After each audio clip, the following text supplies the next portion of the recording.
Hi, இன்னைக்கு வந்து பாத்தீங்கன்னா 2024 ஆஸ்கர் அவார்ட் நாமினேஷன் லிஸ்ட் வந்து வெளியே இருக்கு. இதுல வந்து பாத்தீங்கன்னா இந்த லிஸ்டே வந்து நம்ம ஆப்பன்ஹைமர் ஃபிலிம் வந்து மொத்தமா டாமினேட் பண்ணிருக்கேன் நம்ம வந்து சொல்லலாங்க. ஏன் சொல்றேன்னா ஆல்மோஸ்ட் 13 நாமினேஷன்ஸ் வந்து நம்ம ஆப்பன்ஹைமர் ஃபிலிம் மட்டுமே வந்து நாமினேட் இருக்குங்க.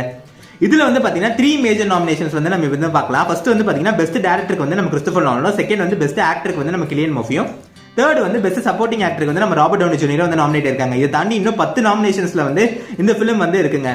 இதோட காம்படிட்டரான பார்பி ஃபிலிம் வந்து பாத்தீங்கன்னா வெறும் 8 நாமினேஷன்ஸ் தான் வாங்கியிருக்கு. அதுல வந்து பாத்தீங்கன்னா பெஸ்ட் டைரக்டர் கேட்டகரியிலையும் பெஸ்ட் ஆக்ட்ரஸ் கேட்டகரியிலையும் வந்து பாத்தீங்கன்னா பார்பி ஃபிலிம் லிஸ்ட்லயே இல்லைங்க.